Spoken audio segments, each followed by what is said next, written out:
Warning: the following video contains explicit language which may be offensive to some viewers or inappropriate for children. The content within this video is intended for mature audiences only.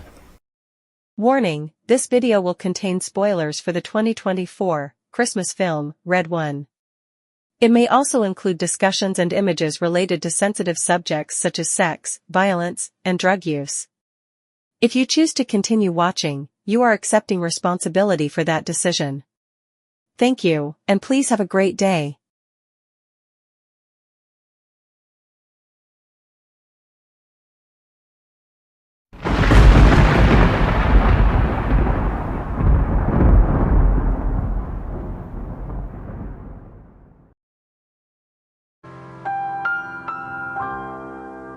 Hello and welcome to this video. I hope everyone's doing alright. Hope everyone is doing well. Hope everyone's having fun, and I hope the universe is treating you fairly. Today's video is going to be on a recently released movie that bombed at the box office, Red One. The movie was made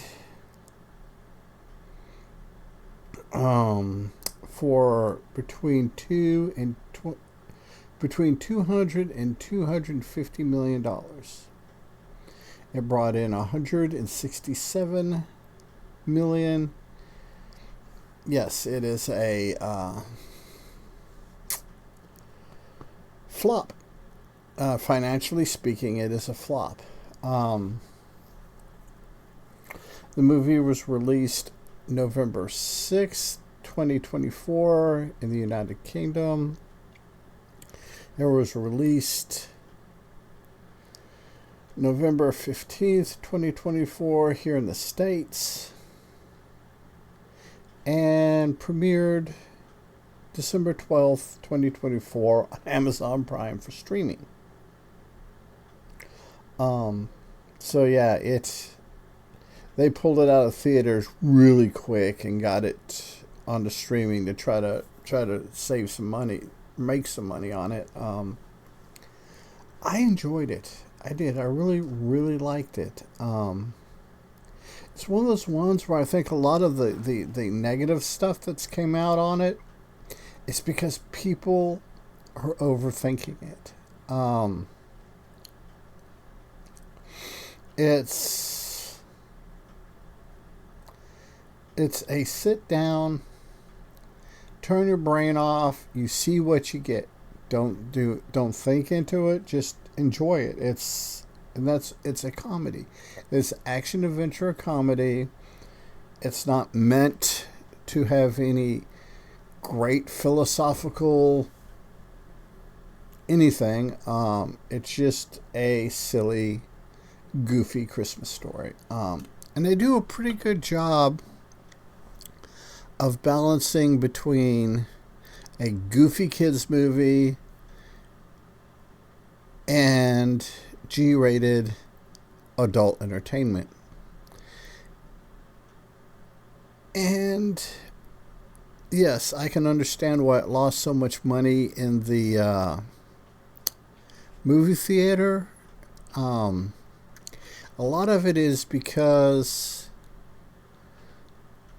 it really wasn't good enough to be a theater movie. It is a great streaming movie.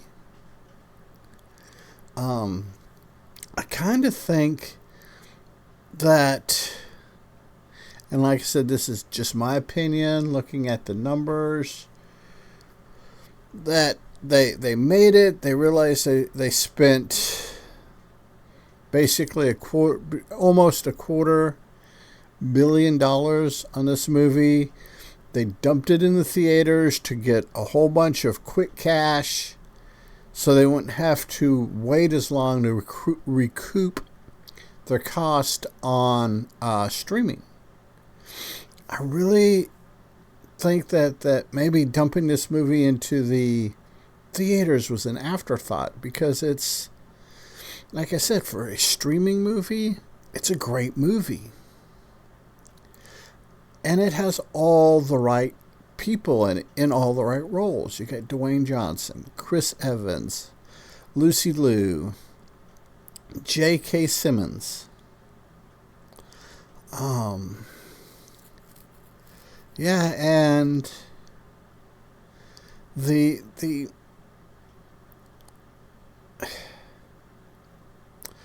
it's one of those movies that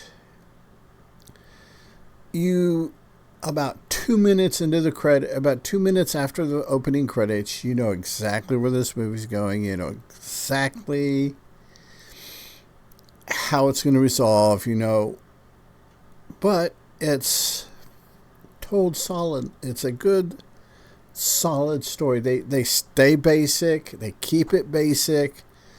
The people. It's one of those movies where they know it's a comedy, but the actors are playing everything straight, which makes it even funnier. Basically, Santa Claus gets kidnapped, and Santa Claus is played by J.K. Simmons, and he's not portrayed as the big, fat, jolly Santa Claus that we see everywhere. The classical Santa, I should say, the classical fat.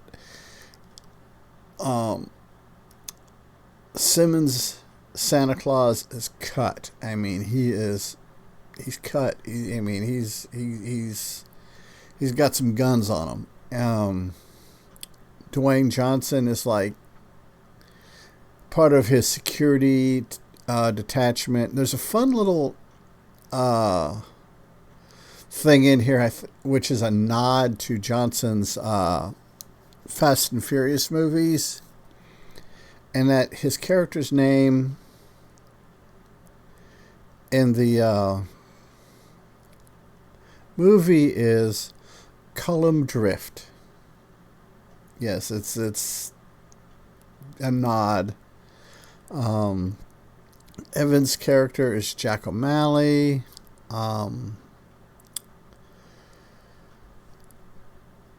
And basically Jack is a cynic, doesn't believe in Santa Claus, and when Santa Claus gets kidnapped, is forced by circumstances to aid in his rescue. You have Krampus, which I think is kind of cool because the reemergence of Krampus, and Krampus being not something standard in the American Christmas mythos, in the which it's a witch who's our antagonist, or not? Yeah, our antagonist. Let me see if I can find her name in my notes real quick. Gryla. Yeah, Gryla.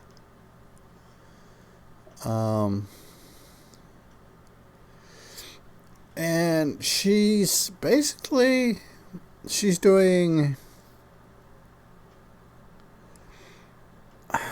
basically she has decided that naughty people aren't being punished enough. She has a scheme to kidnap Santa Claus so she can use his distribution network through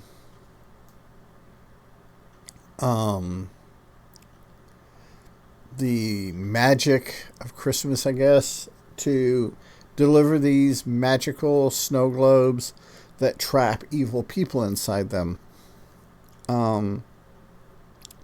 But the Santa sleigh will only function if Santa is in it, and that's why she needs to kidnap him so she can do this. I like the twist on the reindeer being giant reindeer, and I love the fact that they did a little bit of research and found that only female reindeer retain their antlers during the winter.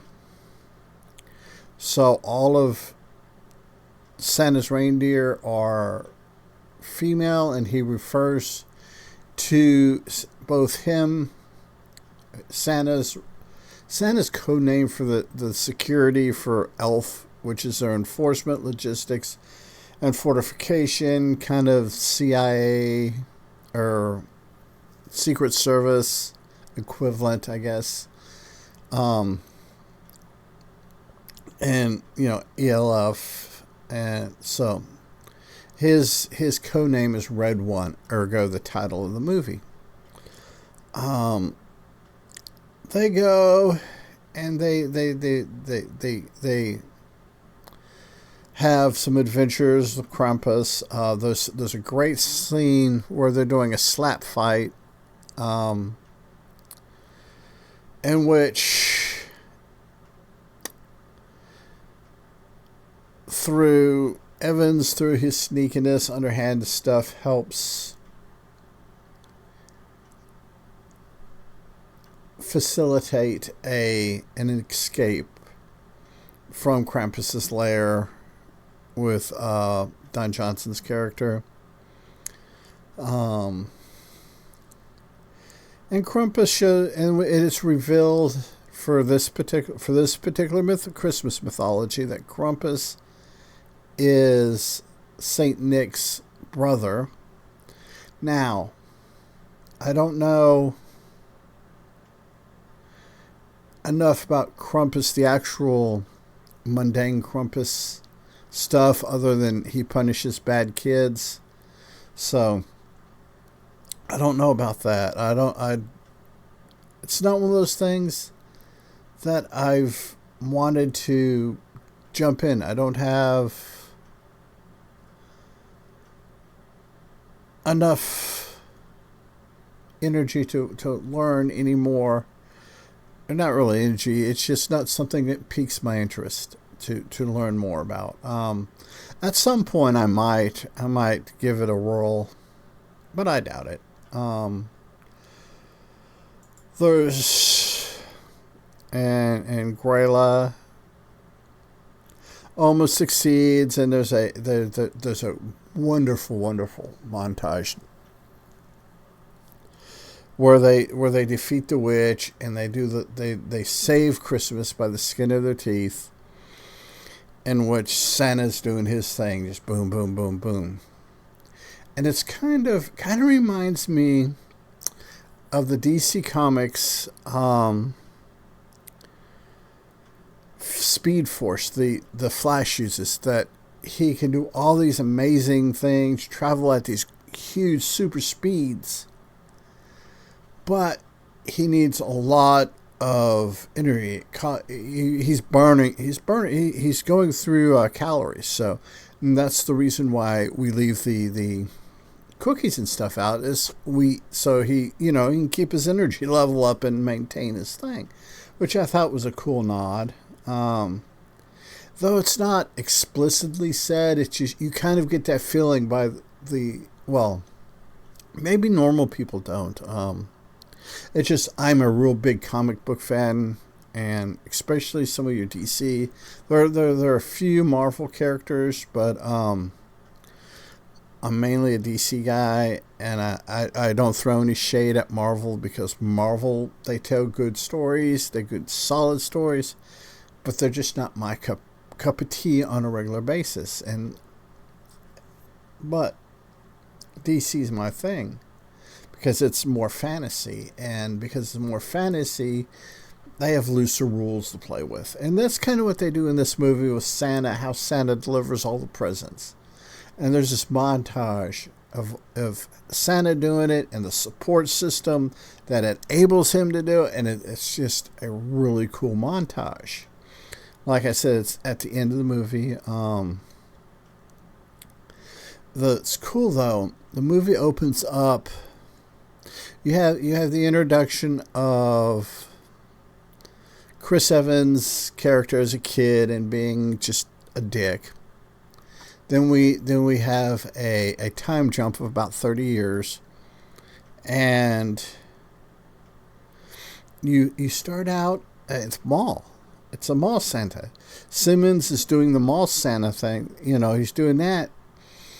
But the reason we find out the reason why he does that is he just kind of randomly goes through the country and does this so he can keep in touch. He has a first hand keeping in touch with the kids, which is kind of cool. And there are plot holes. You could drive a fleet of semis, right next to each other through.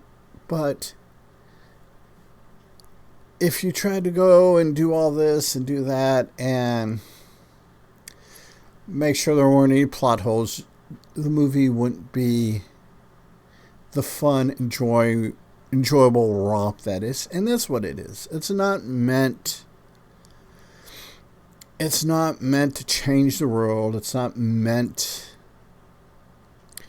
to expand your mind or expand knowledge, or it's a simple basic story that is told really well. They take your standard movie tropes, your standard Christmas movie tropes, like A Christmas Story or Miracle on 34th Street, those type of movies. It's done in that kind of modern, with the modern mores, modern sensibilities that we have, that A Christmas Story and Miracle on 34th Street in their day just kind of embodied. It's you don't want to think. What this is going to be, what I have a feeling I'm going to make this movie into, it's going to be one of my random background noise movies.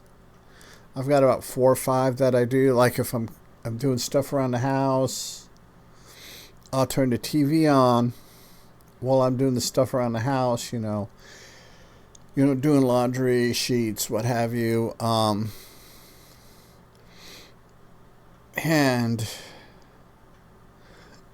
just hearing it is enough to keep me on task. And that's what movies. That's one of the reasons why I have to have the background noise when I'm doing stuff like working, fixing things, cleaning things, dusting things. It's, for some reason, if I try to do it without any background noise, I'm lost. It's just not happening. And